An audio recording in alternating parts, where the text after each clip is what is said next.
Hi, friends. Hi, everyone.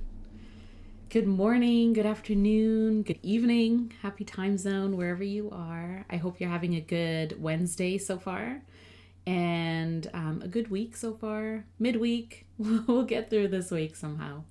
Yeah, I hope you've been good, friends. It's been a week, so let me know what you've been up to. Do you have any new stationery or planners or hauls? And yeah, what have you been up to? What stationery have you been playing with? I was just in Brad's stream, which is like super chill. A shipping stream is always kind of fun because you can have it on in the background and do other things, journal, other stuff.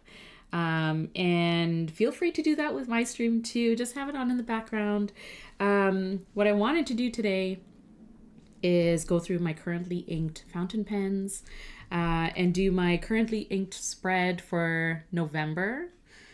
So I tend to do this at least once a month, usually mid-month. And so since we're mid-November already, which is like super crazy, I don't know where the beginning of this month went.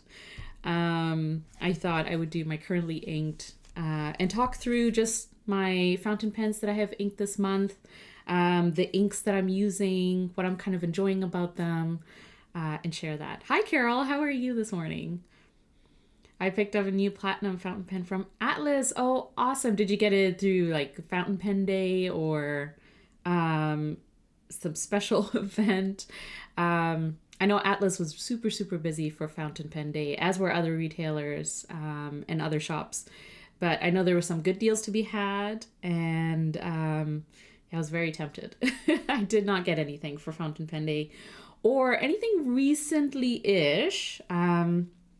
I think probably my last purchase was this ink that I'll talk about after we do my currently inked spreads, because I'm going to talk a little bit about the inks and the pens that I want to ink up for December. Already thinking about December. But this was a recent purchase. It's called Raincouver. And it's a collaborative ink between Tono and Limbs and Pixelette Studios, which is a really cute shop located in or based out of Vancouver, Canada. So that was it. I also got this pen pouch. So I'll talk a little bit more about how I'm storing my fountain pens this month, or how I sort of store them as well. Because I don't know if I really talk about that when I do my currently inked spreads. I kind of just take out my fountain pens and start swatching them or writing with them. So I'm going to talk a little bit about how I sort of store them and make the most out of having fountain pens inked up that I can use. So I can reach for them and I can carry them around if I have to. So hi, Karina. How's it going, friend? It's been a little while. How have you been? Makie with Mount Fuji on it. Oh, with a fine nib. It's a really nice writer. Yeah, I mean platinum, right? Like, I'm happy with any platinum, similar to like any pilot. Like, they're just great writers for me. Even the preppy. Like, you can't go wrong with a good platinum. Hi, Indy. How's it going? Good afternoon. Busy. Have some time in between meetings to listen in. Well, you're always welcome. Everyone's welcome here. Join in if you can, chat if you can, but also feel free to lurk. Feel free to sort of have this on in the background. And also, if you're watching the replay, thank you so much. I appreciate you for being here, friends. And Bart, how's it going, Bart? Just snuck in there. I love my platinum. Yeah, Indy, I agree. Platinums are great, aren't they? Bart. I also love my new platinum. I'm a big fan of that fine nib. I have to be honest, I have platinum preppies, and then my only real like gold nib from platinum is my ultra extra fine, which like if you've been to my streams when I do my currently inked, it's a currently inked forever pen. It's always inked. I still haven't been able to sort of put it away, and I got it 2 or 3 years ago. So I always have it inked up. It is just one of those pens and nibs that I can't put away. I can't retire it for anytime soon. So it was gifted to me because they don't like EF nibs, but it's so perfect for me, right? And that's what I love about this community, and also just about being able to use pens, is that I had a couple of like Kavekos in fine nibs that I had gotten when I was into extra fine and fine nibs, and I've now transitioned to more broader nibs. And so I gifted those to my niece because she expressed an interest. She expressed an interest in fountain pens, and I was like, here, try these. And so, you know, like any opportunity to pass on pens or a stationery that, you know, we're not using, that someone else can put to good use, I think is like, I find joy in that. So I'm sure that person also enjoyed gifting it to you. I've been here just listening while I make pens. Well, I'm glad that we can keep you company, Zodiac fans. I'm glad that you're busy making pens, and that you have some company here. I dip a violet ink in it. Can't stand plain black, so it's not matchy. Oh, I see. Yeah. I know black ink is a tough one. And we kind of talked about this last week too, about, you know, like you're either into putting black ink into your fountain pens or you're not. And that's like totally fine. But for me, I find that if I dedicate 1 or 2 pens to black inks, then it's kind of like, it feels fine. Like I don't necessarily consider it part of like, you know, my monthly change up in terms of fountain pens and picking out inks for them. Because yeah, I agree. Blacks are like, it's kind of standard black ink, right? Though that being said, I do go for, you know, black ink that either is like really dark, really black, or is, you know, waterproof, or something like that. There has to be some sort of secondary property, I think, that I'm looking for in that ink, specifically to be black. Because otherwise I could use a fine liner or a gel pen or something like that, right? So, that's where I kind of stand on black ink. But I totally get it. Also, if it's a black pen, I feel like you can put any ink in it and you'll be okay. Especially if it's like super bright, super fun, and like a surprise ink, right? Like nothing is funner than a black standard pen with like a super bright magenta or something. Love when others get penabled. I know, I love it too. And I love when people are surprised when they try a fountain pen and they kind of enjoy that experience. I'm like, yes, this is what it's about, right? Like enjoy your writing experience. Enjoy using a fountain pen. Yeah. Bart, do you have a planner for 2026 yet? Nope, 2 friends were supposed to get me one in SF, but they ditched me. I don't know who that is. I don't know who you could be talking about. Lucky Star 2 is my favorite black ink. Lots of silver shimmer. Oh, that's interesting, Bart. You like a black ink that has shimmer. So yeah, secondary property, right? Like, I don't know. I feel like a black ink that has something else to something else to provide. I don't know. Or their eyes light up when you ask if they want shimmer ink. Yeah, fun to get others hooked, I know. I always start with the like standard ink, you know, like what color are you into? What shades are you into? Because there are like a million different inks that can fall into that shade or that category. And then it's like, oh, and do you like do you like shimmer? Do you like sheen? It's like when people find like glitter gel pens, right? I don't know if you went through that phase, but I did. And it's like, you know, just like leveling up. You have your standard gel pen or ink, and then leveling up. It's fun. We were thinking of Bart when we were in Muji in Vancouver. That's true, Bart. We thought of you in Muji when Karina and I hung out in Vancouver. And we thought, you know, we actually looked at planners, right? Because we were like, well, what Bart wants like a monthly, and we kind of walked away thinking, look, Muji or Midori. I feel like those are your 2 options, probably. I pilot Irishizuku Takesumi in my Pilot VP with an EF. It's a perfect planner pen. Oh, I love that. Yeah, that's actually a really great ink. I feel like it's kind of like just a balanced And you can't go wrong with Irishizuku, so it's so just reliable. Shimmer ink is way better than glitter gel pens. I know. I know. I'm totally there with you, Indy. I mean, gel pens are great, but, you know, you got heart starts with glitter, and sometimes it works, sometimes it doesn't, you know. So, okay, I'm there. Or the monthly booklet from Sterling Ink for Bart. Yeah, I know. You told me Sterling Ink last time. I think it was something to do with shipping. I'm pretty sure that we mentioned Sterling Ink and it was something to do with shipping. At this point, I'm just going to pick up an A5. No, don't do the... Oh, no. Don't just go to the dollar store and get a spiral bound notebook. No, notebook paper. Oh. No, Bart. You're hurting us. This is painful. Please don't put your shimmer inks in notebook paper. Oh, it's terrible. No, you do what you want, but I think you can always find Midori. No? You can always find a Midori planner. Especially around Black Friday sales. Just find like your local store that has Midori. Because I don't think Muji is like a... I don't know, is Muji an international or national store chain? Maybe. Anyway, so while we're chatting, I'm just going to dive into my currently inked pens.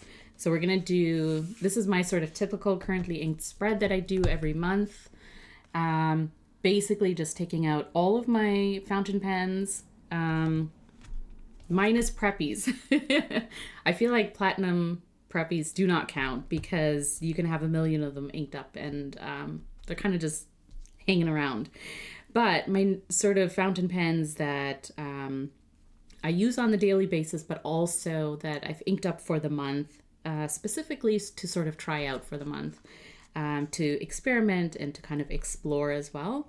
I swatch them all just by writing down the pen, the nib, and the ink that's in it. So we're going to do that for this month as well. And then after that, I do a notably inked spread.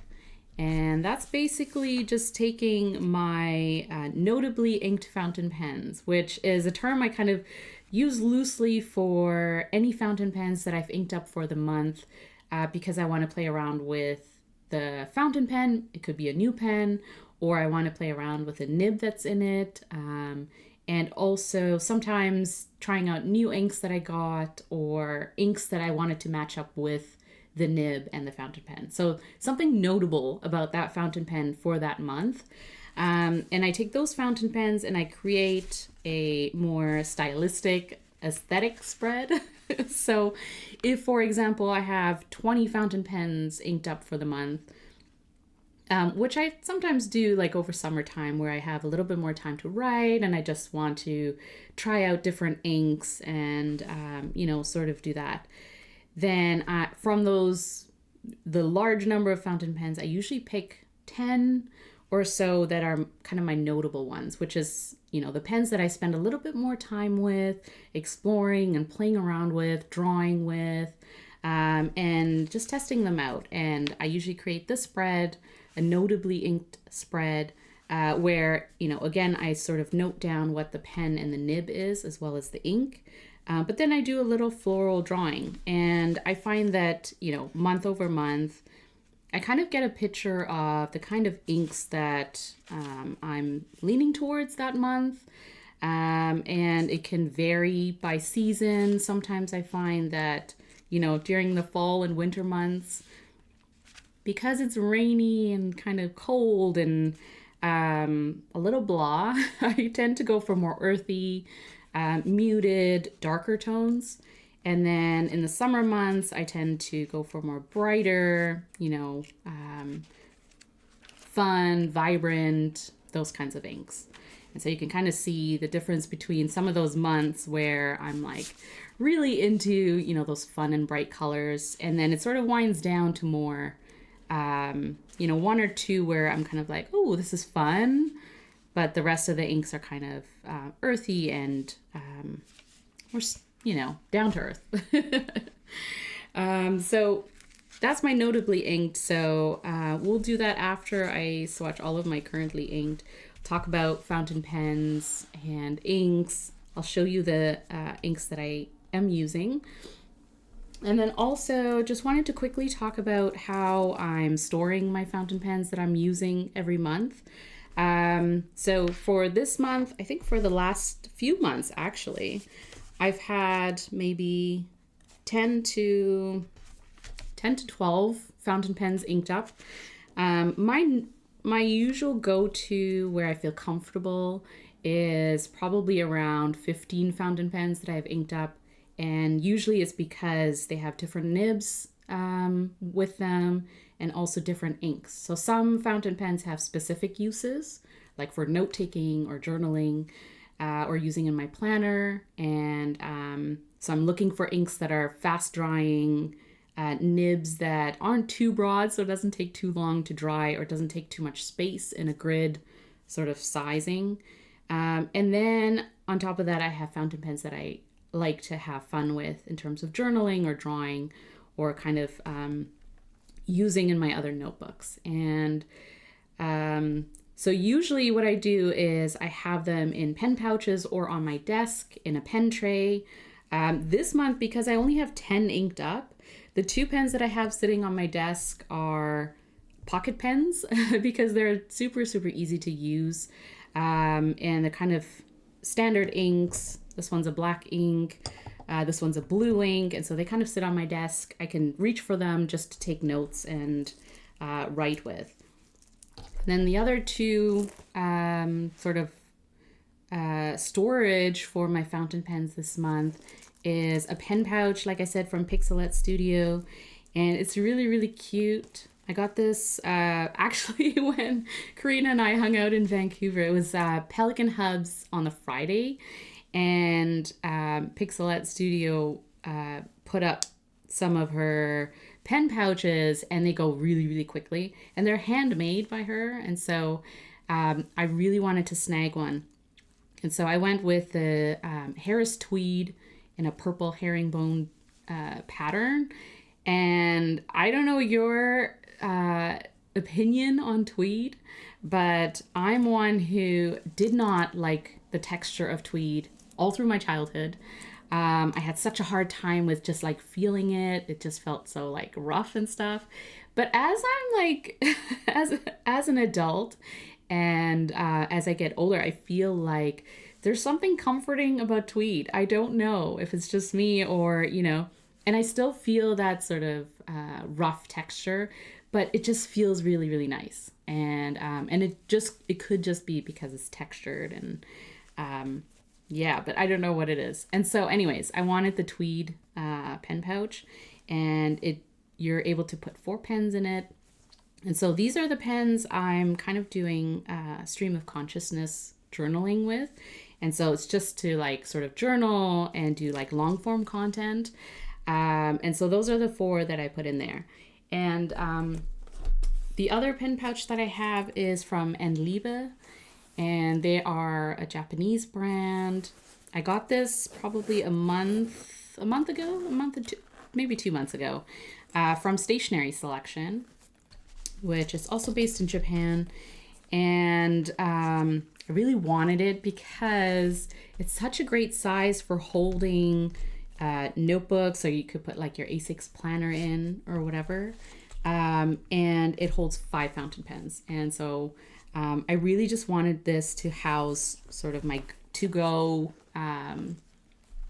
pens, fountain pens, and then also threw in my square plotter in here. So the purple square is where this, where it lives. It lives in this cover. But yeah, it's kind of great. So these pens I use for, you know, note-taking, writing, and then also if I'm going on a trip or something like that and I want to take fountain pens with me, it's easy to sort of throw 5 in there that I can share, or, you know, for like pen shows or events like that, where I can kind of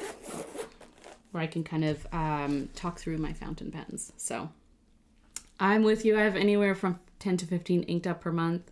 Yeah, I try to use them all equally. Yeah, same. I do as well. I try to sort of cycle through them.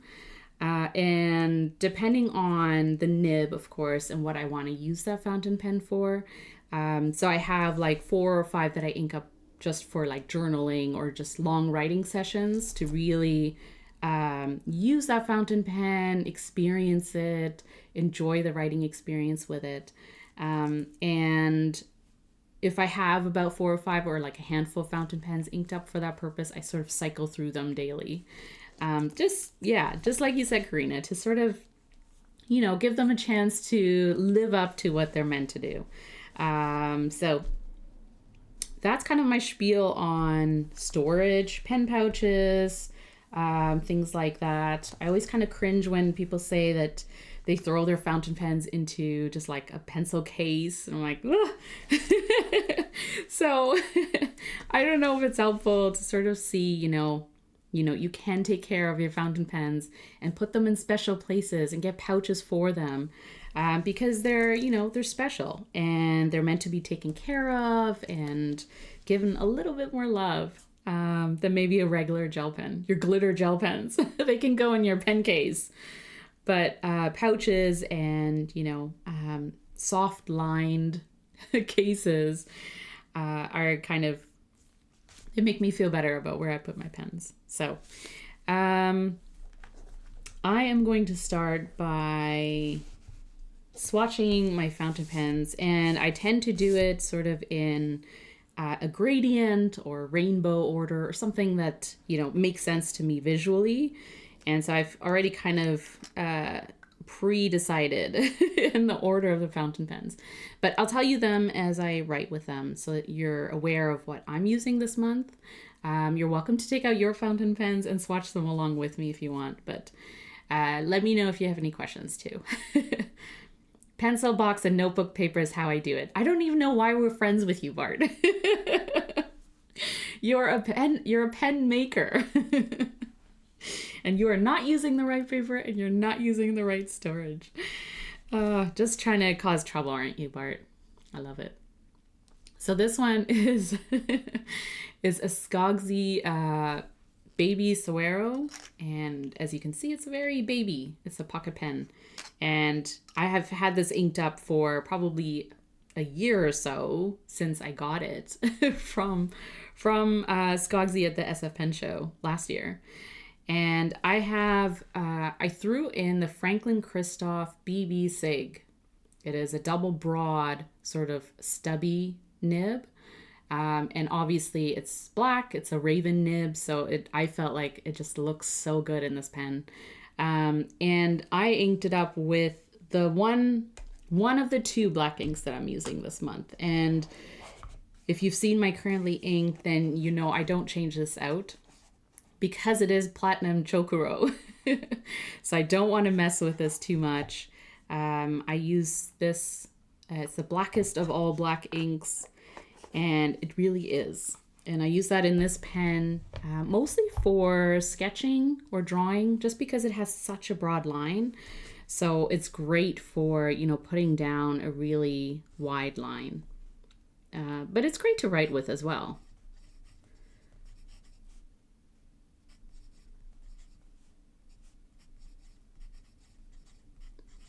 So that's a Skogzy with a BB Sig. And it's inked up with platinum chokuro.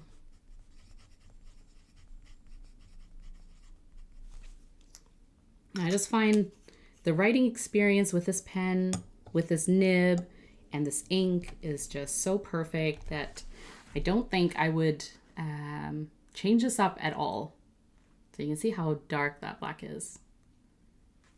And again, like I said, black inks for me sort of have to have a secondary property or something that kind of makes me excited about that ink.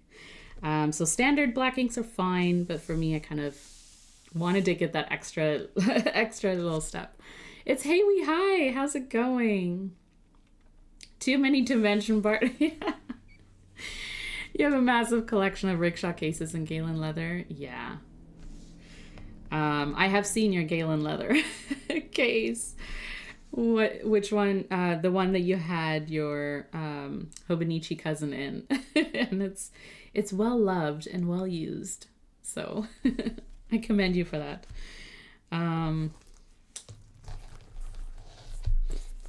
I think I have a few cases that I sort of cycle through cases too. I know a few people who tend to sort of like get a pencil case or a pen pouch, and it's like they will just use that over and over and get that really like well lived in look and feel, especially if it's a leather case, right? You get the patina and you get like the marks of where the pens are sitting and stuff. But I find personally, like, I tend to use pen cases and pen pouches over time a lot. It's just I like to sort of cycle through them too, depending on how many they carry. Like if I'm traveling with them and stuff, then yeah. This is my Platinum Century 3776, and it's in the white with an ultra extra fine nib, so it's like a needle pointy nib. And this pen, again, like I said, I always have it inked up, and I use platinum carbon black ink cartridges. So I don't have a bottle of this ink because I feel like I'm good with just using cartridges, which last a long time in an ultra extra fine. Even if I use it a lot, it's such a fine line that I don't tend to have to switch out the cartridges too much. And again, I feel like this is such a great ink. And different from Chokuro. That for me, I like using both. Has a little bit of a shine to it.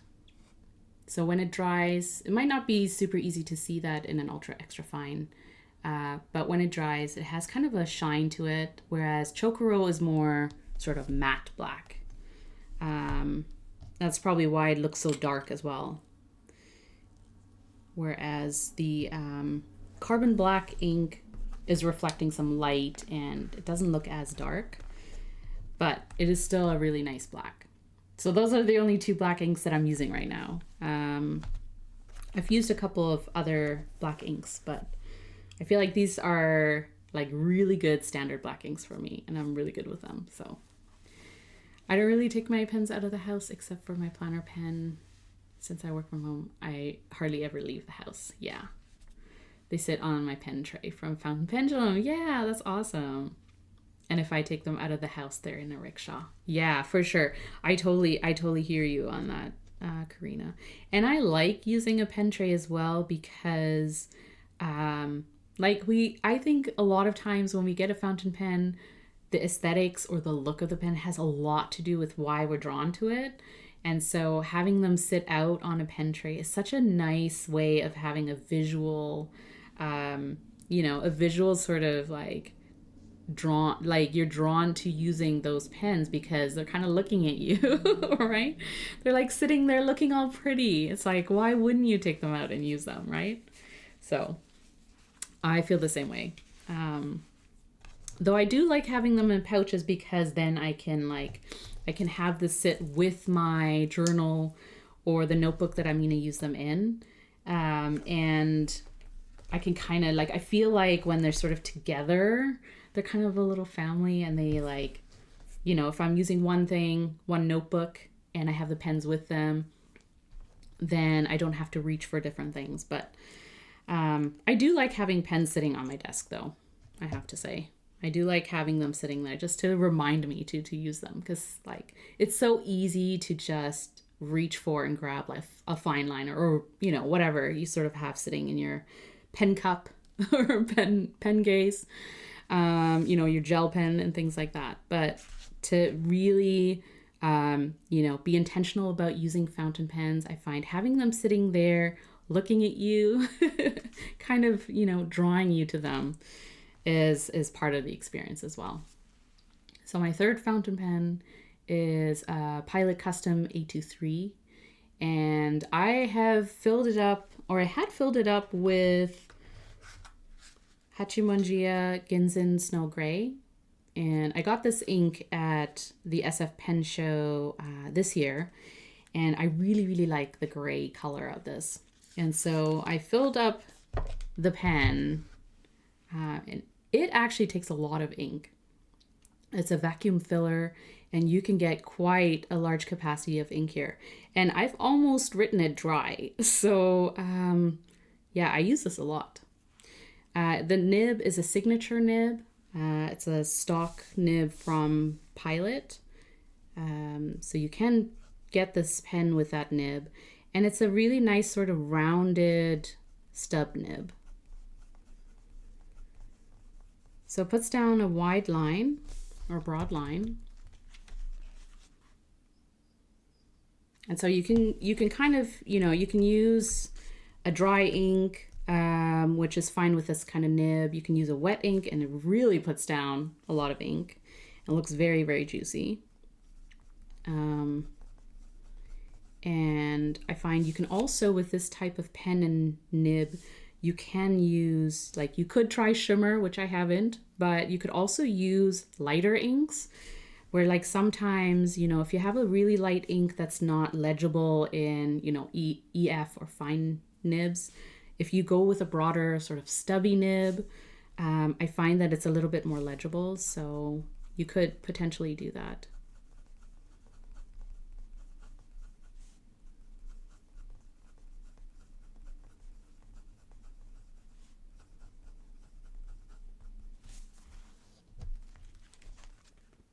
So that's the ink, which is like a really nice gray sort of moody ink. I find that it just reminds me of like cloudy days in Vancouver. So that's kind of a nice one.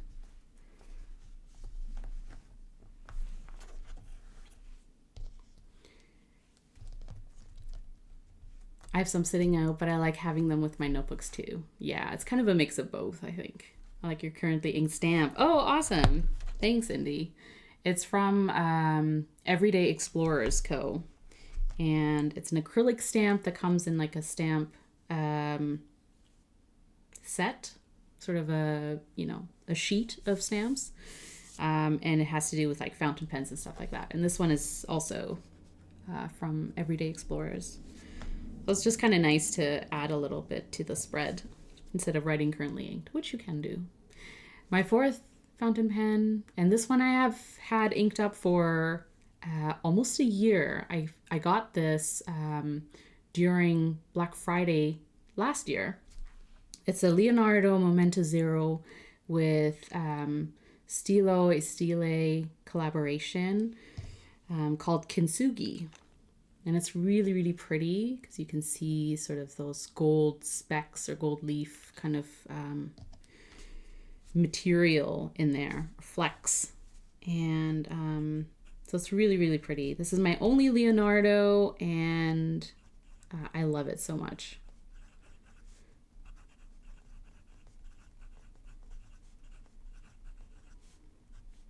And I have I got it with a broad nib, and then had it ground by Gena from Custom Nib Studio into a reverse architect. And so on the correct side of writing, it's more like a fine kind of line. And then on the reverse, so if you use it like this, it's an architect. So it's a broad horizontal line and a finer vertical line. So it's great for block lettering. If you sort of write in capitals, makes it really stand out, makes it really look good. And it's the opposite of a stub nib. And I like this one because it's custom ground, so I got it sort of rounded a little bit, so it's not so sharp. It doesn't make those sharp lines when I'm writing sort of across in block letters. It feels a little bit more smooth when I'm doing transitional letters. So. And I have Herbin Lidete, which is such a nice brown. Really nice standard brown ink. So it's this. And I find that it's like just very reliable, writes really nicely, you know, puts down a nice color. So it's a great combination to this pen.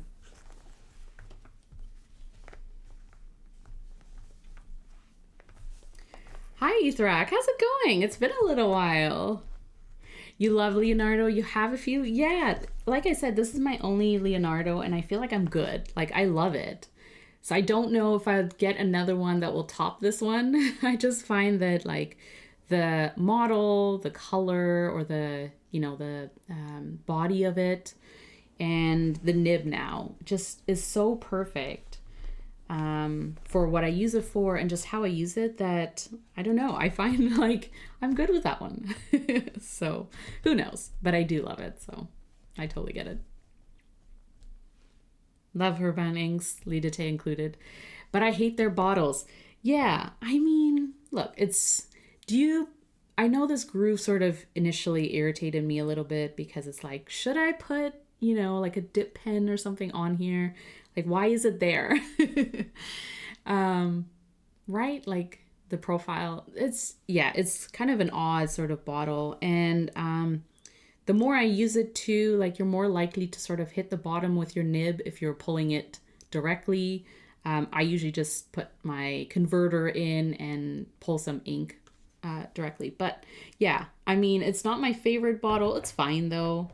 It also takes up less space because it's not as tall as some other bottles. So but I hear you. Their bottles are a little odd.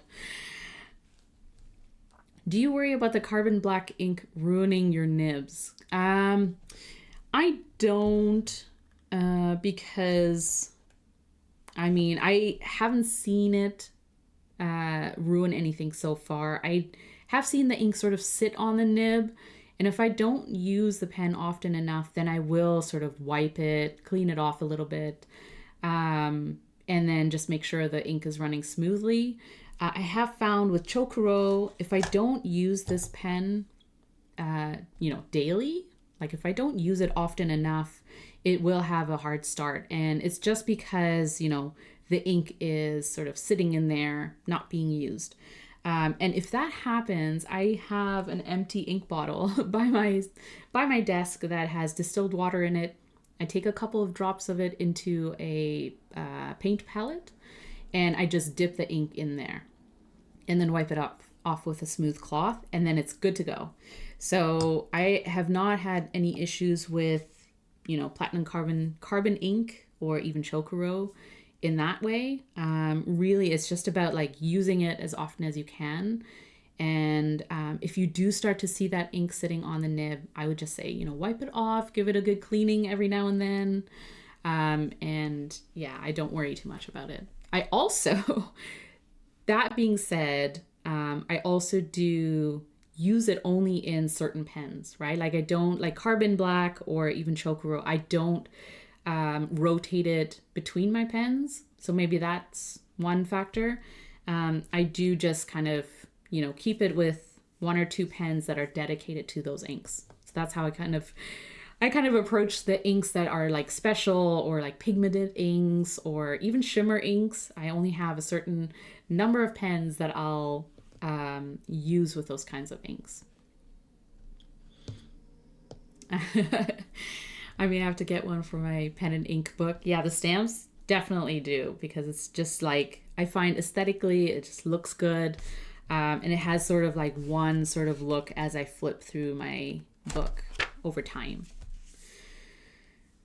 Got you, MZ3. Wow. That's awesome. 5, 6, 7. 6 of those have Jonathan Brooks resins. Nice. We like Carolina Pen Company. That's so cool. Carbon black ruined the ink window in my Visconti. Ooh, now it has a tint that you can see through. Yeah, I can see that happening just because it's so dark and so like it sort of takes over, right?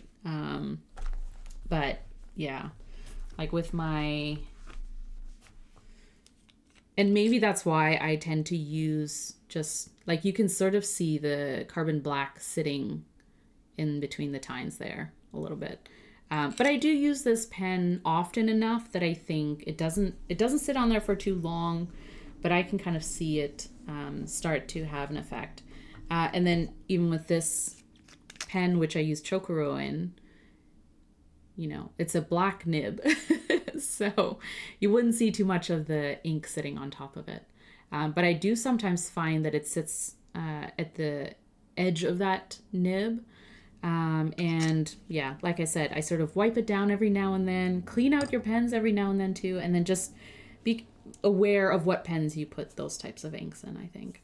Now your Visconti is for carbon black. That's all you can use it in now. But speaking of Zodiac Pen Co., this is my beloved caffeine withdrawals pen, Jonathan Brooks resin, and made by Zodiac Pen Co. And I love it. It's a Capricorn model, not just because I'm Capricorn, but because it's such a nice pen shape as well. So I threw in a nib that I had ground by Anabelle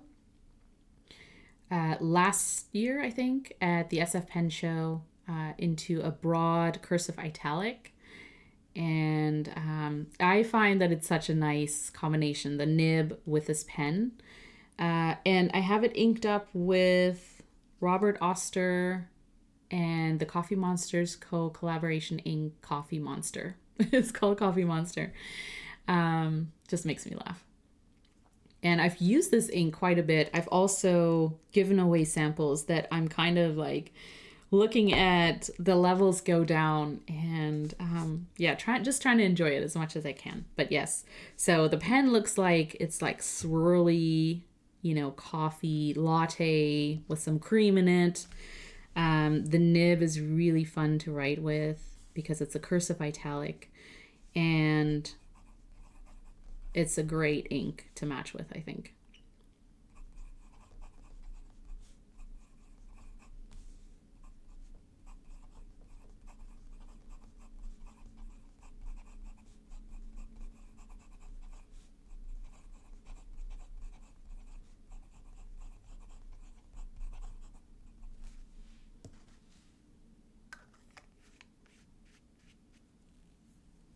Yeah, that Zodiac pen is superb. I know.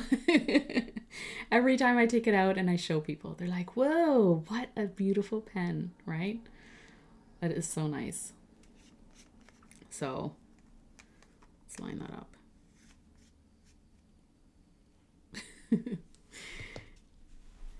If you like Lidate, I suggest you try a Cafe d'Ile. Yeah, I think someone actually mentioned that. I have that on a list somewhere, but thank you, Etherac. I will take a look into it. I find that with browns, I like different shades of them for sure. So yeah, brown is a good go-to ink, especially if you're not into black ink, brown, blue. Those are kind of like good standard colors that you can get different shades of too. Lavender black is in a Kakuno, so I don't worry about that. Yeah, but haven't put it into any of my good pens. I know, in any of our good pens. I feel like Kakunos are great pens to throw ink into as preppies, you know, those types of pens where you're like, I mean, they'll be fine because those pens are just built really nicely that they handle inks well. But if something were to happen, like it stained your cartridge or your converter or whatever, then it's okay. That's not too bad. The Supernova is special in many ways, one of which is the nib. I don't think I've tried one. I ordered it directly from Leonardo Pen in Italy.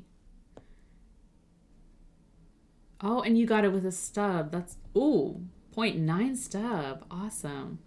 Smooth and just juicy enough. Yeah, sometimes a stub can be a little too much stub, if that's even a thing.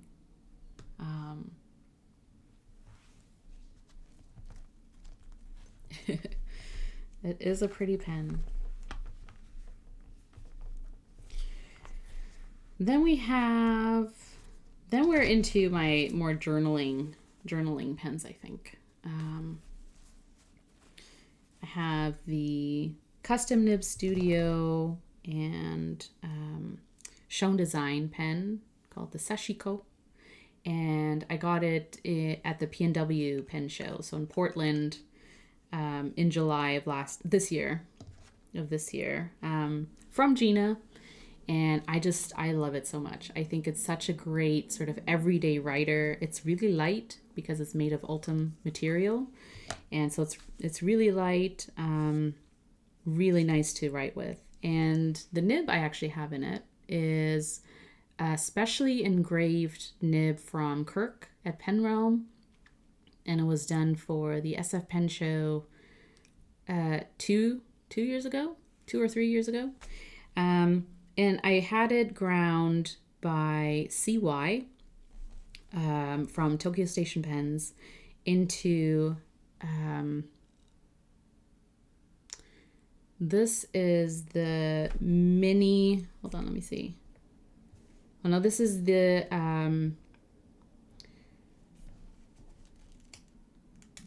Sankakusen. So this one is similar to a Naginata Togi Gena's Perspective nib, Kirk's Katana, and similar to those ones. So it's a line variation nib. If you like a nib that gives you different line variations depending on the angle that you hold it at, this is the kind of nib that you would be into, which is totally my jam. So Custom Nib Studio.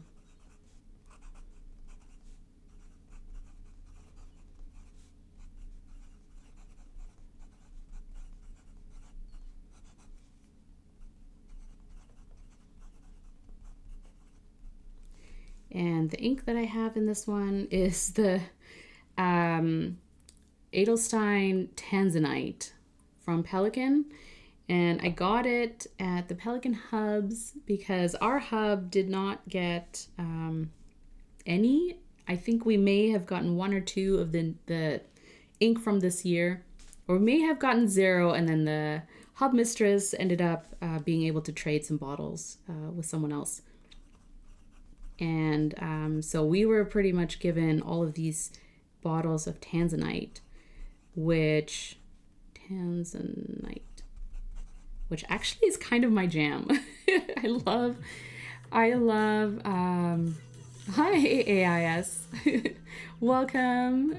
Thanks for the follow. Welcome to my stream. And this is totally like down my alley. I love, dark blues, blue-black as sort of a standard writing ink. So I was kind of happy with getting a bottle of this. So yeah, it's just nice and dark. A great combination to this pen. It's kind of like the classic kind of color.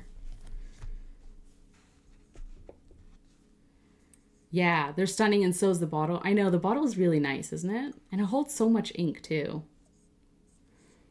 That's such a nice bottle. Such a hefty bottle.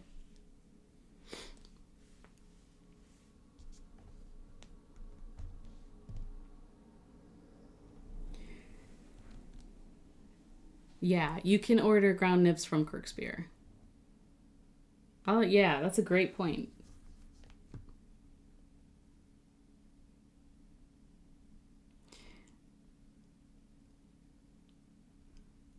You're so lucky to have so many custom grinds. I miss most pen shows and do not want to separate from pens for many months. Yeah. So that's a great idea. If you don't want to separate from your pens by sending in your pen, you can order nibs. I don't know if you can also order them from Gena at Custom Nib Studio, but I know that they bring pre-ground nibs to pen shows. And events, and so I got a perspective that way, where I just got the pre-ground nib at the pen show.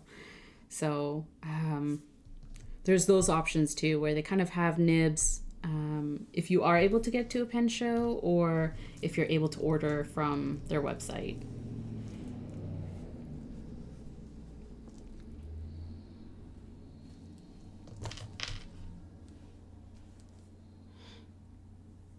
Then once you have a few extra nibs, you can send those out for grinding and still enjoy using your pens. Yeah, that's a great idea, for sure. So my 7th pen, the next pen is the Pilot E95S. It's a pocket pen, and one of those just like classic kind of pens. Just looks really pretty. I love that the cap is so easy to kind of like take off. It's very satisfying to you kind of have this like slight click. It's not very loud, but it just feels satisfying when it sort of moves in. If you know, you know, I guess. But yeah, I love the nib too. It just looks so nice. And it writes really smoothly. So I just have a medium stock nib in this one. And it just writes really, really nice.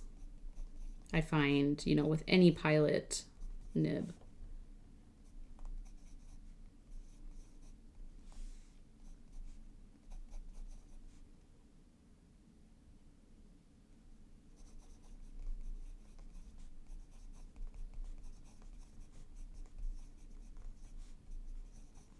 I have it inked up with a Hachimonjiya and Eric Smallthing's collaboration ink, which I have somewhere here. But it's also an ink that I got at the SF Pen Show this year, and it's just like a really nice blue ink. So it's not too dark, but it's kind of like sort of a blue-black version. So it flows really, really nicely in this pen as well. And I think this is probably the only pen I didn't really match up the ink to the pen. Because in this pen, I've used like maroon, I've used brown inks, even red inks or like dark red inks because of the body. But I found that because it's a pocket pen that sits on my desk and I just want to use it regularly for, you know, daily kind of writing, the ink that I really like having in it is sort of a dark blue standard ink. And so I just went with like a really nice blue that I recently got. So just something that I can, you know, use over and over again and enjoy the look of. So I went with the blue in that one. Great writer though. Then the next one is a Sailor Pro Gear, my only Pro Gear. I have slims, but this is my only sort of standard size or full size sort of Sailor. And the nib that I have in it is custom ground, because initially when I got it at the California Pen Show earlier this year, I got it with a music nib because that's all they had left. And it was such a great deal that I wanted to pick up the pen itself because I love the body. I love the little sort of silver specks in the body, and I love the color of it. Not so much the nib. I wasn't such a huge fan of the music nibs. So for me, I just found tough to sort of, I guess, the way I write with it. But it just kind of had like sort of hard starts. I'd have to keep writing with it for a little bit to keep it going. And it could just be the angle that I was holding it at to write with. And so I just found that I wasn't reaching for it. And I don't like that. If I'm really into a pen, I want to make sure that I'm using it, even if I'm just sort of rotating through other pens with it. So yeah, I put it away for a little bit. I put it away for a few months actually. And then I took it back out when I went to the PNW Pen Show in Portland. And I thought, let me try and do something with it. So I had an appointment with Gena, and I kind of, told them like, it's a music nib that I'm not super happy with. So what can we do with it? And Gena ended up recommending a cursive italic, but using that music nib and the kind of surface area that it covers.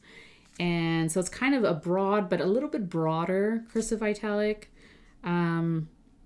just because it gives you sort of a broader line. And I find that it's so much nicer now to write with. It is so much more fun. And yeah, I like having it inked. It's so soft to write with too because of the nib. So I have it inked up with San Francisco Bay by Colorverse, which is for the SF Pen Show. And it's such a nice sort of deep teal blue color. So I like putting it in this pen. You can see that line is very thick. It's very juicy. So I will say that with this kind of nib, you go through ink pretty quickly, especially if you're like, I do it for long form writing. And so I find that I go through this ink really quickly, and which is fine. Like I can clean out the pen and, change out the inks if I wanted to. But it's just kind of funny how, yeah, it sort of eats out that ink. It spits it out. It's very, very juicy in that way. My next pen is a Franklin-Christoph. It is such a pretty pen. This is, I think, antique glass, and it kind of looks like that, where you can see it in the body. The more you clean it out, I found that I saw a little bit more of this sort of speckled look. And so it does kind of, look like glass the way that the body is. I'm always inspired by how you can use such a wide range of nibs. I use them for different things. That's how I use them. Especially the really broad nibs. Like I could not use that for regular sort of daily note-taking or like in my planner at all. But when it's kind of just like free-flowing, just writing without filtering, that kind of writing, I find the broader the better, just because there's many reasons for it. But there's one of the reasons I think for me is if I use a broad, juicy nib to write sort of unfiltered thoughts or just like ranting or, without thinking too much about what I'm writing about, then I can focus more on seeing that ink flow and sort of seeing how the pen is writing. So it's more focused on the pen, the ink, and the nib than it is what I'm writing down. Whereas like in my planner, right, I'm very intentional about what I'm writing down. And so I'm more focused on the words that are being put on paper.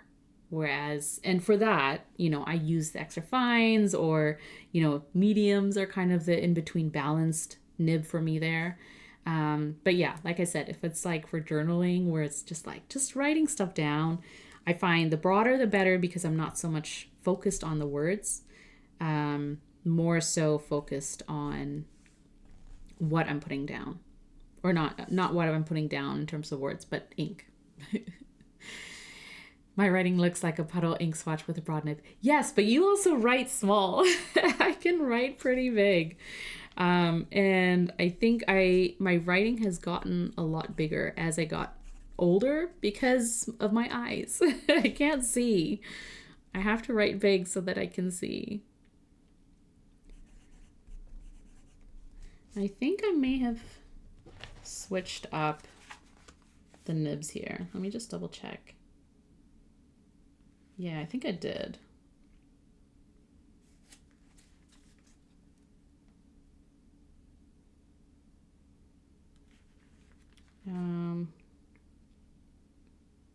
Yeah, I did.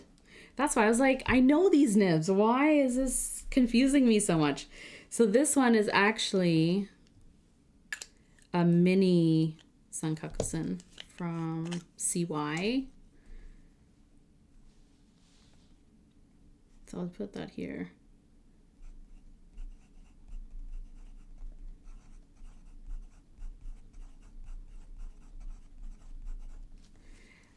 And this was ground from a broad nib. And so this one, if you get it ground directly from CY, is the same as if you got it from Esterbrook.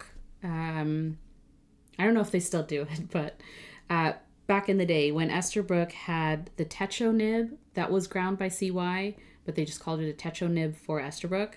It's the same nib, so it's also from a broad nib. But then I got this nib, which is also engraved by Kirk from Pen Realm. And it was for the California Pen Show, so you can kind of see those palm trees. And I think this was last year or the year before. But so I got the engraved nib in a double broad, but I didn't know what to do with it. And so I eventually got it ground by CY into Sankakusen, or pretty much CY's Naginata version.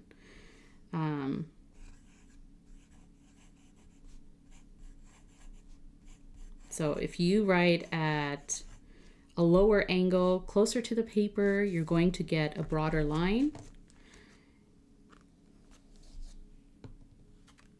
And if you write at a higher angle, a little bit, further away from the paper as you go, you're going to get a finer line. And so if you kind of if you're printing and you tend to write at a higher angle, you're going to get a finer line. It's easier to sort of take notes with and things. But if you write cursive, or you're sort of just, closer to the paper in terms of how you write, then you get this broader line. So it's kind of, I love that variation between, you can sort of switch up how your writing looks just in terms of how you're angling your pen.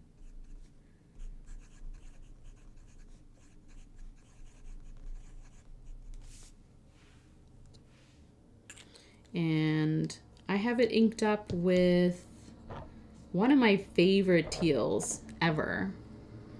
It's a Bungubox Tears of Alice. And I also got this at a pen show, just trying to figure out what inks to get from them. And I was like, I like teal. And so I ended up picking out this ink, which I had seen before and really enjoyed. And I just like it so, so much. And I think it's a great pairing with this kind of pen where you kind of get that teal color from the body itself. So I feel like that's a good pairing. But probably one of the only sort of bright inks that I can use year long and not feel overwhelmed by how bright it is. Where usually I tend to use bright inks during the spring or summer months where it's bright, shiny, sunny, and not too much for my eyes. But yeah, that's a really, really good ink. I really like that one. And then my last pen, for this month that I have inked up is the Sailor Pro Gear Slim. And this one is a collaboration with Cult Pens.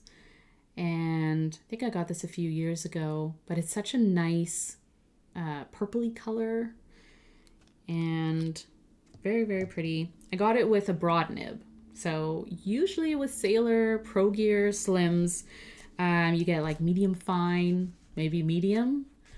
But they had a broad, and I thought that is my perfect nib for a Sailor, because you still get the feedback that you get from Sailor nibs. They just kind of give that feedback on paper, but because it's a broad, it's not too sort of accentuated. And I paired this up with another Herbin, Poussière de Lune. And this is another ink I've had for a long time. It's just a really nice sort of mauvey color. And again, very reliable, it doesn't act up at all.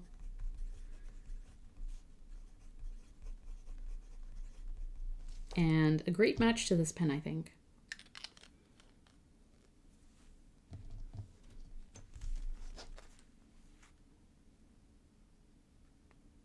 So there's that. It's not too purpley. It's just like purple enough. Purple enough for me. Yeah. Oh, the bottle. Bungubox. Yeah. I know, it's really, really cool, right? It's like a slipper or something. Very nice. Doesn't take up too much space either. And if you have more than one of these, they can kind of, like, you can make a pie out of this. Which I just, like, it blows my mind how much thought is put into designing an ink bottle. Yeah. Broad nibs make me feel like I'm shouting with ink. Maybe you should be. Yeah, is that a good thing, Bart? You're shouting with ink? Because I find with me, using an architect nib is kind of like shouting, because I end up writing in all caps. And so in my journal, it's just like, you know, if I want to make a statement, it's with my architect nibs. They stand out. I do have to wear my glasses now to read what I've written. Indie, I know, right? Like, I'm so there. I used to have really small writing. Like, if you check out Karina Loves to Blend, her writing is so small and just so cute. And I used to write really, really small in school and, you know, just like growing up. And I found that as soon as I switched over to just like being an adult, like my eyes just couldn't see anymore, and I'm like squinting trying to see small lettering. And I think a lot of my transition to using broader nibs is because of that, where it's like, you know what, I'm going to put down a lot of ink, I'm going to shout at the paper, and just gonna write a little bit bigger, which is kind of tough to do sometimes with like Hobonichi, you know, grid planners. And if you're using like, you know, the 4mm grids. But yeah, it's, you know, you take up a lot more space. And I'm also leaning towards larger grid and larger lined if I'm going to use lined paper. But I'm more of a grid person. But I'm like 5mm grid, please. I've looked everywhere for this ink. Are you talking about the Tears of Alice, Bart? There, I find Bungubox inks are like super popular, right? Like when they're at the pen show in SF, sort of their popular inks go really, really quickly. Kind of like Nagasawa Kobe inks, where they're in table, like people just kind of crowd, they know what they want. They go in and grab things. And so I think I was kind of lucky that last year in SF, Bungubox had a bunch of inks still there when I eventually got to their table, that I just picked a couple out. And yeah. I can give you a sample though, Bart. The next time I see you. Yeah. How'd you jump off for my next meeting? Oh, it's so good to have you here though, Karina. Thanks so much for joining. I'm so glad you were here to catch part of it at least. I hope you have a great day. So those are the 10 fountain pens that I have inked up this month. So you can kind of see the variation in inks a little bit. Like my go-tos are sort of the blue, brown. I obviously have the 2 black inks in my rotation. And then, like I said, sort of the brightest I'll probably go in fall or winter is if it's like orangey brown. I'm kind of drawn to that because of fall. But also the more sort of icy teal color, similar to Tears of Alice. Something like that I'm okay with. Or, you know, San Francisco Bay, a darker kind of teal is fine too. But otherwise, you know, mauve, maroon, ruby, plum, all those sort of off color, olive, all those sort of off shades where they're a little bit more earthy or a little bit more, you know, muted tones of fun colors. I'm all for. But so these are sort of the 10 fountain pens and the 10 inks that I've been using for this month. And I think a couple of them, actually am sort of running low on the inks. So I might, like this one, for example, I might clean it out and put a different ink in. And I usually do that after I do my currently inked spreads, just because I want to document what I have been using for the past, 2 weeks, 3 weeks-ish, for November at least, so that after this I can kind of start exploring the inks that I want to ink up for December. And it might change a little bit. Like I might, bring in a little bit more of sort of darker and muted tones, but also, dark green, olive, things like that, where it's kind of a variation from this palette just a little bit. So like I mentioned, one of the inks that I want to ink up for December, just because I got it recently and so I want to, put it into my notable rotation, is this one, Vancouver. It's Tono and Limbs and Pixelette Studio. It's a collaboration ink. So I'm going to swatch that for you just to show you what it looks like. And I'm also going to, if I can, there we go. So it's this one, which is on pre-order on the website because it was sold out. And so I think if you are into it, especially if you're in Canada, right, it's like super easy to order it from a Canadian small shop. And I think its pre-order closes November 22nd, and then ship date is end of December. So just wanted to show you this ink because I think it's really, really nice. And it's really cool that this collaboration is super fun between Vancouverite and Tono and Limbs. So I do want to swatch it, and I'll show you what it looks like. It is very on brand for Vancouver. And I love that it's called Vancouver. It's just like a fun play on the fact that it always rains in Vancouver. And it's always kind of wet and a little, a little blah in the fall and winter and spring. And then summer is really, really nice. So I'm going to use my Kakimori stainless steel nib in my Zodiac Penco holder. And I will show you what it looks like. And I think what I will do is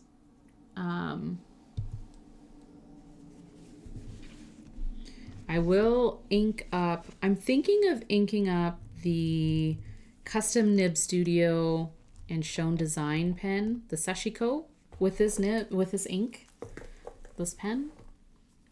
So this one I currently have Tanzanite in here, which is nice, but I think for December I want to throw in Vancouver in this because I feel like it's very moody. Let me see how much I have in here actually. So I have a bit of Tanzanite still in here, which is okay because I will use it up in November.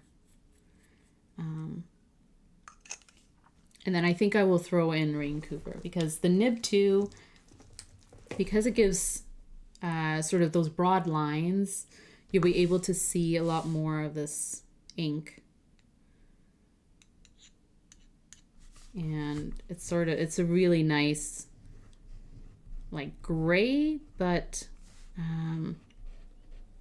it has sort of secondary shading to it that's like really, really pretty. So when it dries, we'll take a look. But it's kind of like a gray taupey color, if that makes sense. I'm gonna do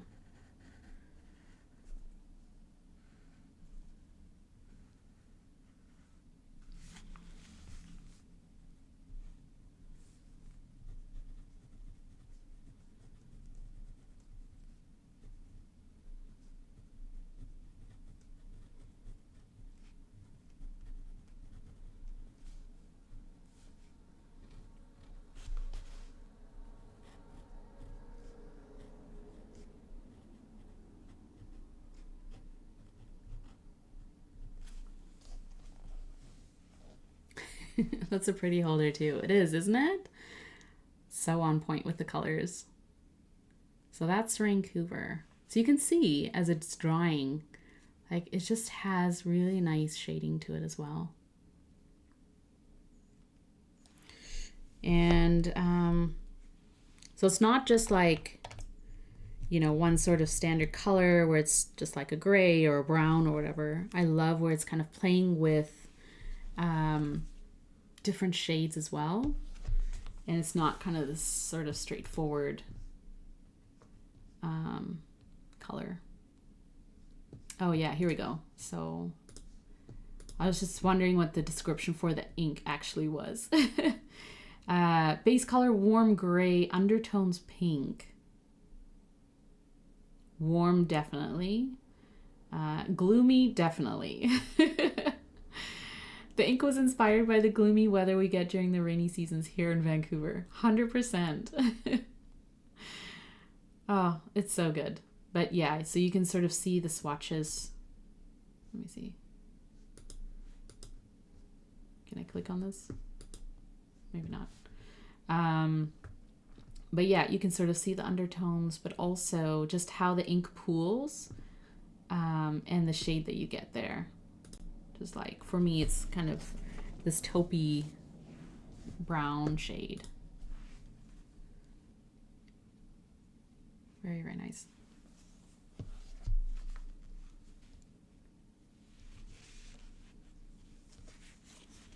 So that is one of the inks that I'm definitely going to throw into one of my pens for December.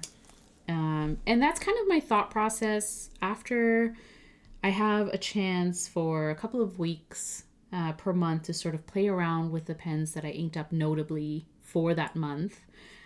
So just kind of want to play around with inks and different types of nibs and things.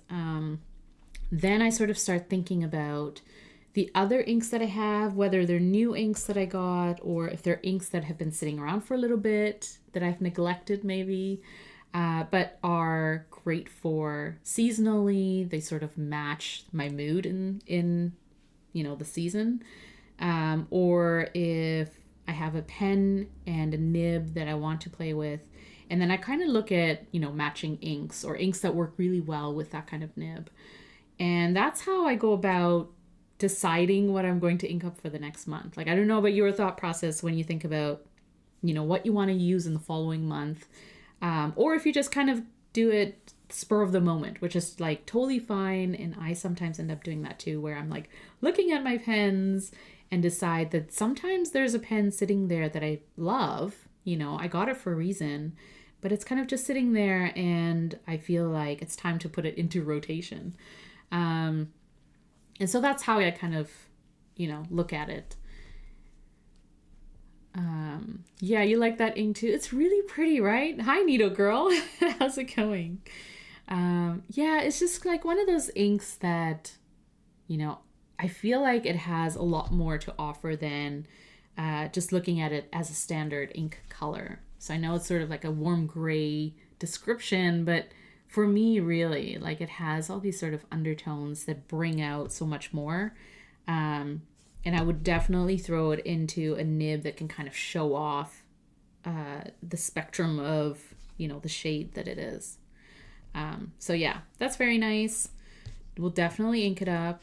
And we'll kind of see. So, and now that I've done my currently inked, just my sort of standard currently inked spread, I'm going to do my notably inked spread, and it's basically going to be, because I don't have a lot of fountain pens inked up for this month, it's basically going to be the same fountain pens except for the black inks, because I don't need to, you know, draw them over and over again. I think I did in one of these months where I didn't have a lot of fountain pens inked up, and I was like, you know what, I'm just going to draw with them. But I have before, and I'm not going to do it for this month. So let's just do the really, really fun fountain pens.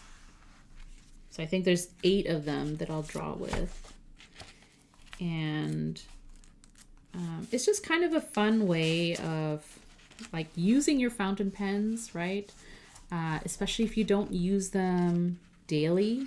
It's kind of a fun way, like when you do currently inked spreads, to take them out and to play with them a little bit, right? And I find that when I do that without pressure to write something, then I sort of end up playing with it a little bit more. And I'm kind of reminded why I ink them up for the month, right? So that's what we're going to do.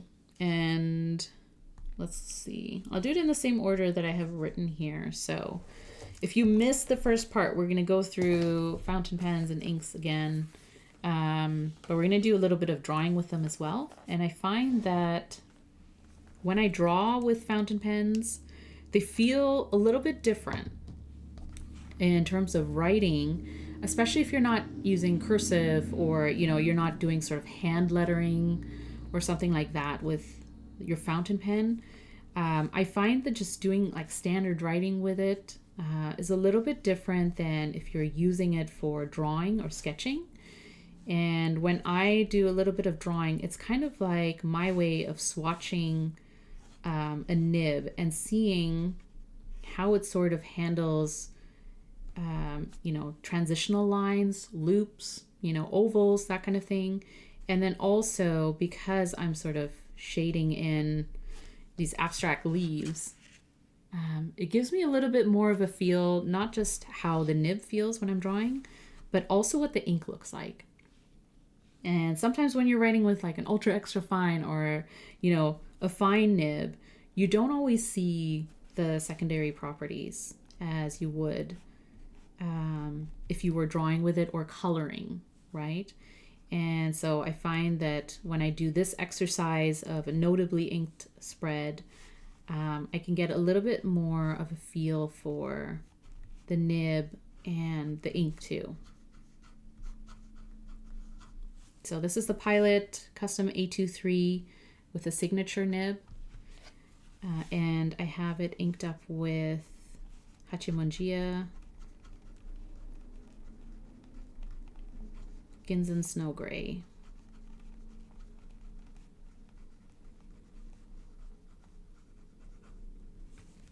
And so you can see a little bit more of that ink as it's drying too. And it's just a nice way of highlighting what the ink actually looks like when you put a lot more down. It's another reason why I like to paint with fountain pen inks, because it's just another way of exploring the ink a little bit more and seeing it in more of a saturated sort of taking up more surface area than you would if you are just writing with it, which, like most of us, that's how we use our fountain pens, right? Is to write with.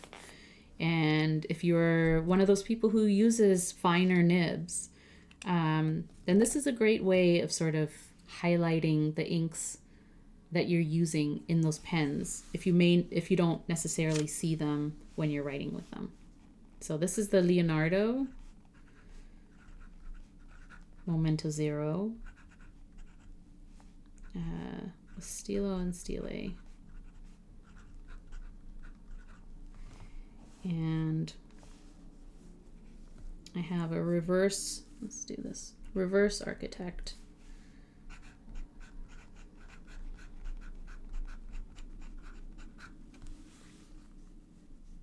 And also when I'm doing this, I can kind of push the nib to see, you know, how far I can kind of get it without pushing it too far. So still being gentle with it, but exploring how that nib is sort of structured as well. So the architect nib, great for shading as well. Kind of like using, you know, like a kakimori sort of nib, because you can take up a little bit more space. And I have this inked up with Herbin.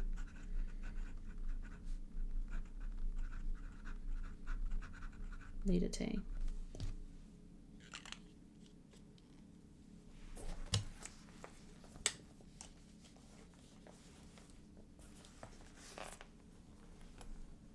So again, the Zodiac Pen Co.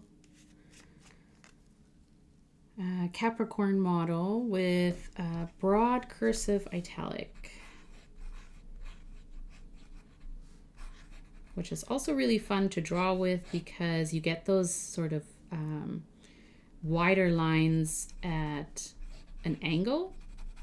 And so that's kind of fun to draw with and write with. And also when you're shading, you can sort of play around with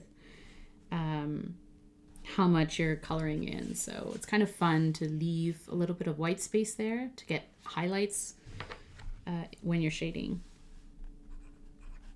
So Zodiac pins with a Broad-Cursive Italic. And I have Robert Oster, TCMC, nope, just one C, Coffee Monster.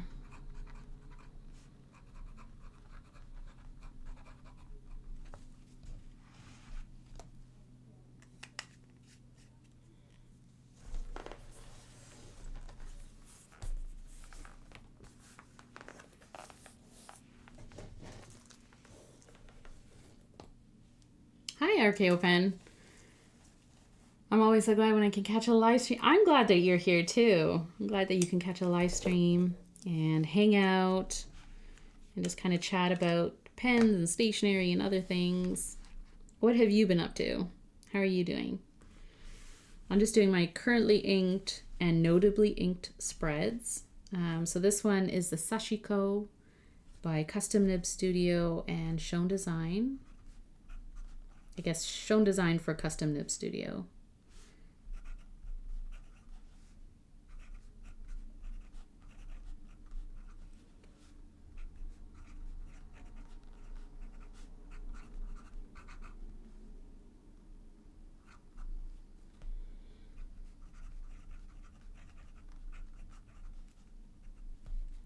And I have Edelstein Tanzanite in it.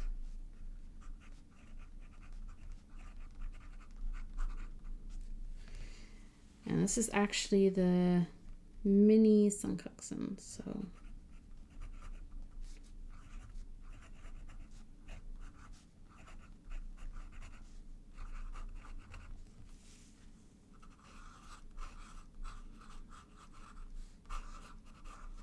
The other thing I do when I get custom ground nibs like this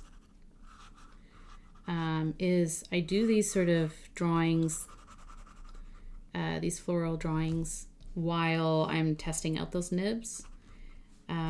So sometimes, you know, it takes a few takes. It takes a few times to kind of draw something out, to get a feel for how smooth it is, how much feedback I'm getting, and the angles that I can sort of hit.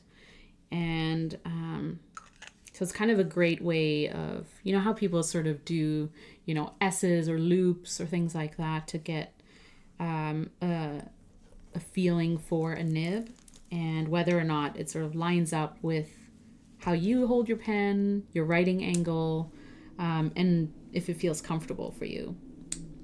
And so for me, how I test that is by drawing these flowers. And so I do that when I'm sitting there in front of a nib specialist who's, you know, like Kirk or Gena, who's working on a nib, or CY, and I kind of take my time to draw things out, more so than writing, because, you know, if I can draw with a nib and it feels comfortable and not, you know, not too scratchy or all those things, then it's a go. Then it's good. And so that's kind of my way of testing them out. So this is the Pilot E95S.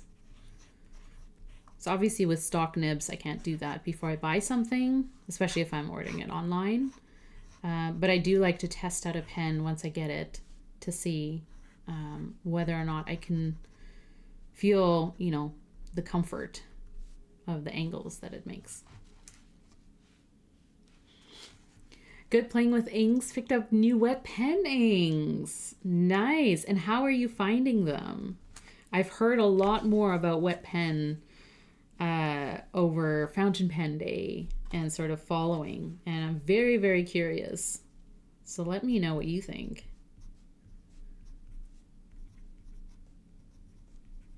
And everyone is getting new inks, right? I'm like, what else can I get? What other inks do I need?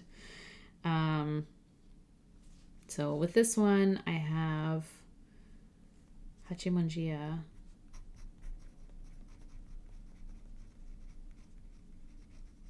And Eric Small Things, Goodnight Blue.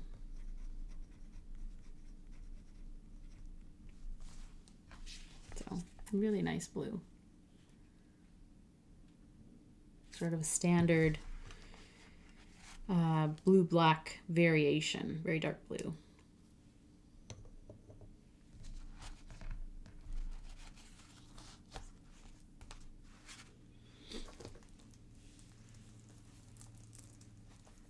There is an ink that I have on my wish list, which I'm hoping to pick up maybe this year. We'll see.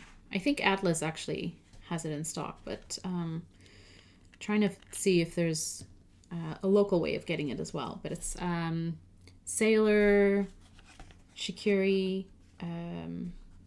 Kamoshika, this one. And it's like a really nice dark sort of mauve-y brown purple color, and which is totally up my alley. But I had a sample of it from, you know, a local meetup. Someone gave me a sample of it and I tried it out and I was like, this is so nice. But I used up the sample. So it's like one of those situations where, like, you know, I fell in love with the sample and I really, really want to get a bottle of it. But, you know, it's not easy to find here in Canada. And I think the one store I looked at, they were sold out. And hopefully I can find it sometime soon, because it's one of those inks that now I really, really want. Oh, it's not Pilot. This is a Sailor. But it is one of those inks that I really, really want, because it's a great match with the TCMC or the Coffee Monsters Co. Esterbrook Esty. It just like looks so good together, and it works really, like the ink just flows really, really nicely in that pen. And yeah, so it's on my list, and hopefully I'll be able to get it at some point, or some point soon.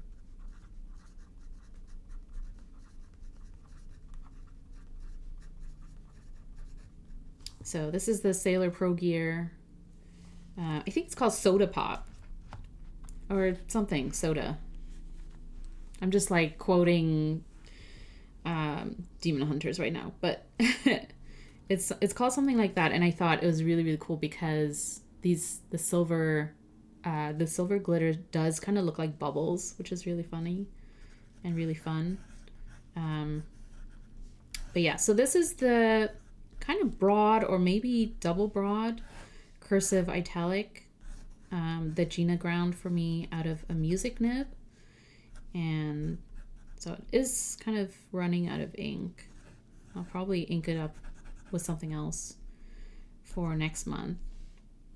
But it is a really nice, this ink is actually really nice. It's the SF Pen Show. Was this from last year or the year before? With Colorverse.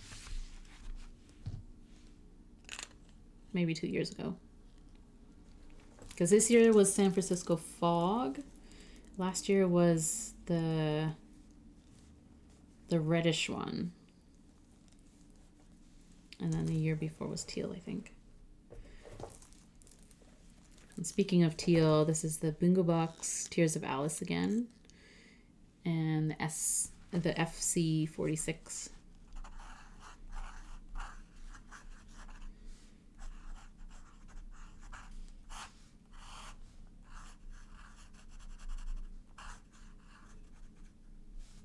And the Sankakusen or Naginata sort of variation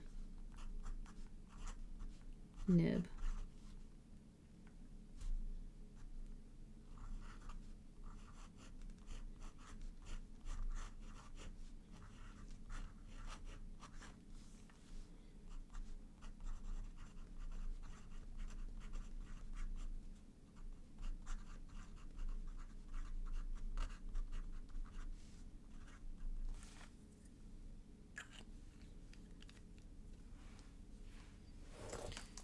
those two teals, and then my last one, which is Sailor Pro Gear Slim with a broad nib.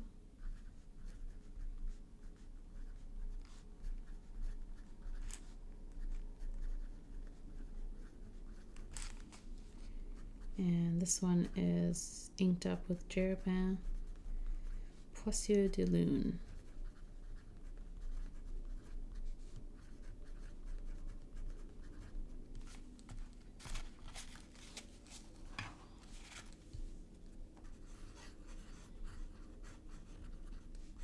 It's a really nice ink. Kind of a nice ink also year round. So another one of those colors where I'm kind of like, as long as it sort of, you know, I have a pen for it, especially like the Sailor Pro Gear Slim is a really nice matching pen for this. I can always write with this kind of ink. It's just so nice.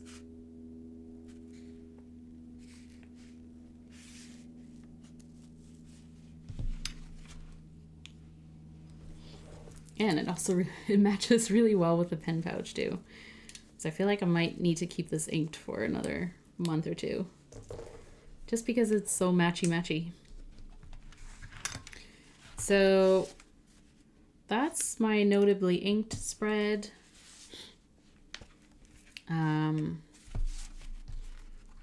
And again, like I said, it's just another way of swatching your inks.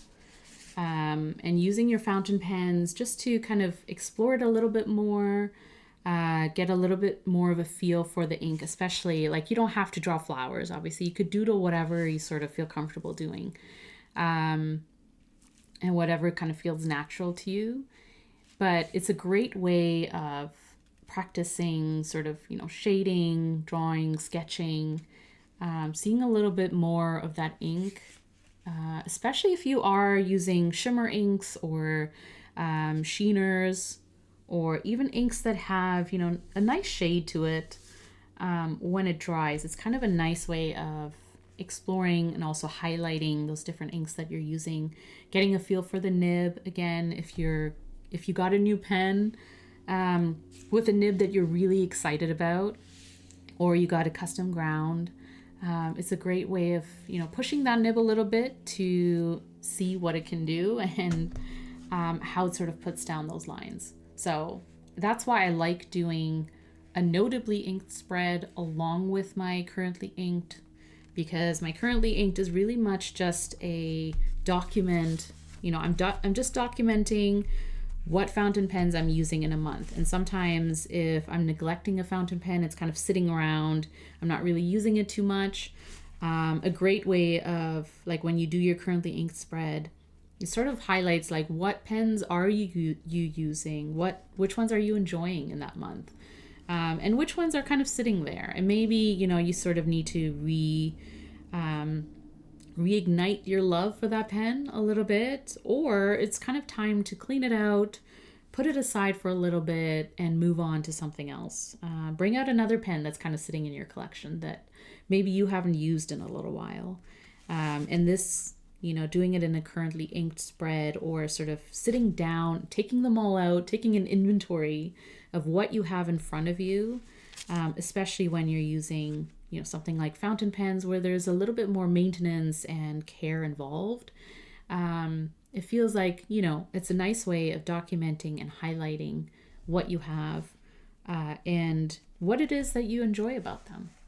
And so for me, as you can kind of see, I like to have a variation of nibs that I'm using for, you know, different purposes, or just for kind of keeping it interesting, to keep the writing and drawing experience interesting for me. And I find that if I have a different nib or a different type of ink, something that makes that pen stand out to me, then I'm more likely to use it and to really enjoy it. And so when I have all these different types of nibs and I get them custom ground, or, you know, I try different stock nibs from different pen makers. It's my way of sort of keeping that interesting for myself. And like I said, I kind of have those standard pens where, they have black ink or blue ink and they're just meant for a certain purpose. And that's okay too. It's just, making sure that I am using them for what they're meant for. And also what I intended to use them for. So that's why I do these two different types of spreads. And why I will always do it on a monthly basis, just because it sort of brings me back to why I'm using fountain pens. So that's my big spiel about currently inked and notably inked, and I encourage you to do the same. But if you don't, it's always kind of nice, like if you do get a new ink or a new pen, to swatch it at least, to show you, different ways of exploring that ink and enjoying it. Even if, you're not, I'm not gonna write with a dip pen when I use this ink all the time. I probably will just put it into a fountain pen. But when I see it, in this sort of swatch way where it's like, oh, okay, this ink is not just a warm gray or whatever it's just, it has so many more dimensions to it. So it's kind of enjoyable in that way too. And that's why it's so different from using a gel pen, right? Or a ballpoint, or a standard sort of stationary tool. That's why it's kind of fun to play around with inks a little bit, because you can't just find gel pen with this kind of color. So it's specially made. So that's kind of nice. And so if you have any questions, let me know about any of the pens or any of the inks. Definitely thinking about what I'm going to use in December. So, it'll be interesting. So we'll do this again in a few weeks, and we'll see what I sort of swatched in or sort of rotated into my collection. I think the last thing I wanted to share, actually, that's not related to currently inked at all. I did want to get this out of the way because I wanted to do it. So why not on stream? But I wanted to show off something that I got last week from Plotter. Because if you don't know by now, I was on a podcast episode. Plotter has a podcast called Creative Refills, and I had such a fun time chatting with Job and April, who are in this community, talking about using Plotter's planners, analog tools in general, what we get out of writing down our intentions and our tasks and things like that. And talking about Techo Kaigi and, what books I'm currently using. So that was really, really fun. And they sent me a mini 5 Plotter as a thank you gift. And this is the this is their latest release, Plotter's latest release. It's in Pueblo. It's a red-brown leather, so it's really warm. It's a really warm tone. It looks really, really nice. It smells really good. I'm not gonna lie. As soon as I opened the box, I just had to take like a big sniff because it smells so good. But it's kind of interesting. And I don't have a mini 5. I do have a square. So I was tempted to get a mini 5 earlier this year, but I ended up getting a square because there's a lot, like it gives you more writing space in terms of like the refill size, and also just felt more usable for me in my kind of situations. So the mini 5 is definitely wallet size, and it's great to like throw in your bag or in your pocket and just kind of have it sitting there for taking notes and stuff. And this is like a limited edition or special edition box that you can get, and it comes with this ring protector. The future starts today, not tomorrow, which is like hand lettered and really, really pretty. And it also comes with a pen loop with the same inscription. And I threw in my Tom Studio Lumos Mini. You could fit sort of pocket pens. Because it's leather, you may have to stretch it out. And so I haven't put in a fountain pen yet. And I just put my Lumos, which is with a fine liner tip inside there. So it's also really nice, like if you like matchy sort of accessories with your binder. I find like what a great how they sort of thought out a box, especially around the holiday time. Like it's great gifting for someone or for yourself. So anyways, I had to set it up because why not, right? So I cut out some vellum from TheCoffeeMonsterzCo and just like as a dashboard kind of title page. And I actually bought the monthly diary refills from Plotter when I was at the SF Pen Show. And my reasoning was to add it into my Plotter Square, which I initially did. And I just wanted to track my hobbies next year. So in terms of like what books I'm reading when I start or finish a book, currently inked, you know, when I get a new fountain pen or ink, do like little swatches and stuff. And so I had that in my Square, and because I now have the Mini 5, I threw it into my Mini 5, and I might use it more for tracking just general hobby related stuff or life related stuff, because it's kind of a great thing or book to have on the go, especially. So it's kind of nice to use it as a tracker, I think.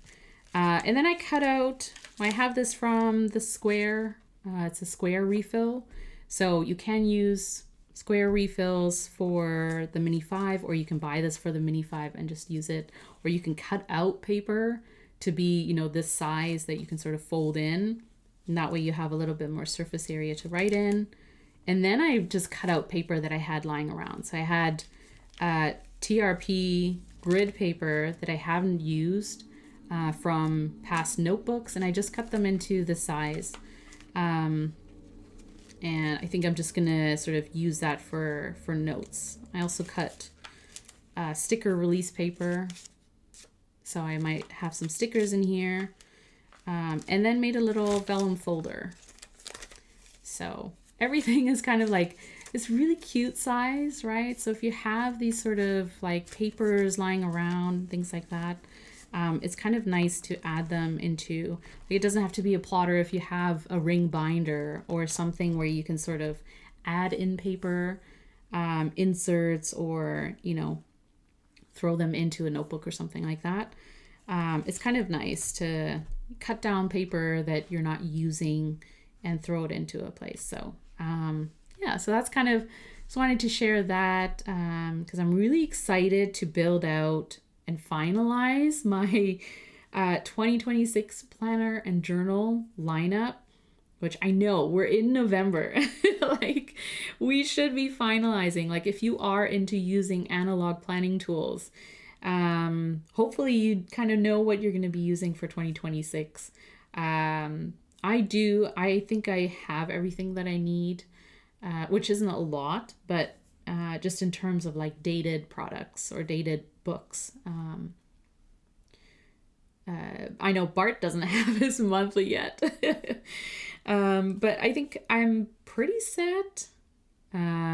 Just trying to sort of finalize transition between, you know, if you're kind of going from using a planner, when you sort of transition to the next or your new planner. With Hobonichi, I think their week's planner starts in December. And so a lot of times you can sort of transition in the last month of the year, which I kind of like because it takes some of that pressure off from starting a new planner January 1st, where you're kind of like, it's a new year, you know, you're celebrating and thinking about just general things for the new year. And moving into a new book is sometimes nerve-wracking, right? Like, it could just, like, it's a blank page, you got to start right away, and you're like planning your day, you're planning your week. So I kind of like the idea of starting in December, but regardless, I think I'm pretty much set for 2026. If you do watch my YouTube videos, then I usually do sort of quarterly updates on the planners and journals that I'm using. And I will be putting out a Techo Kaigi for 2026, just a sort of meeting of all of my planners and journals, the notebooks that I'm going to be using.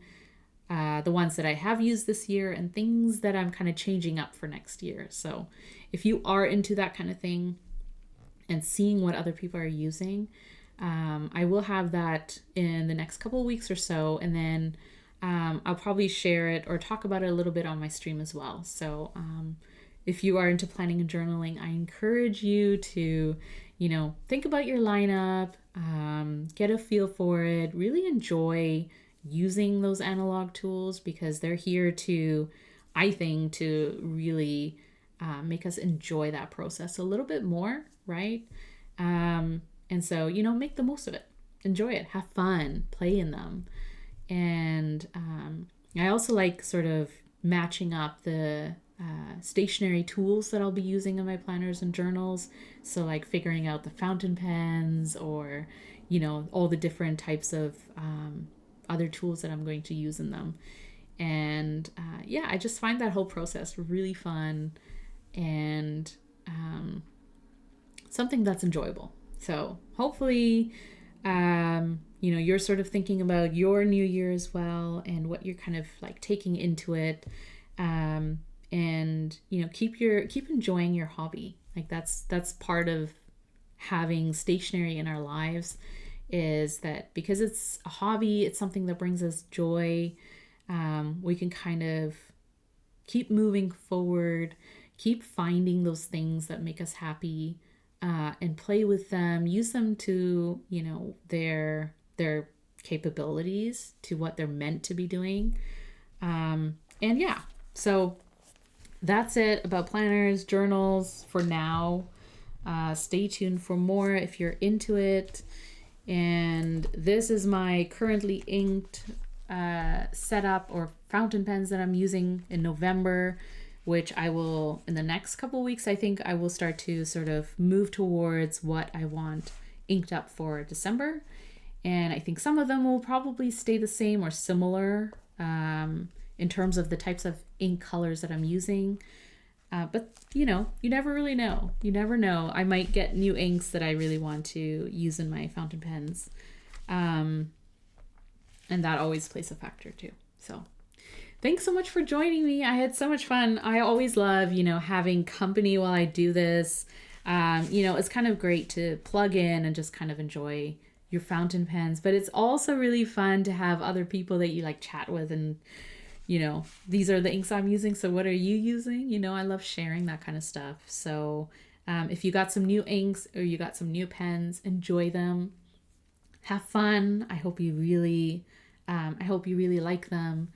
Let me know if you have any questions, or I'll see you next week, probably, usually on Wednesdays.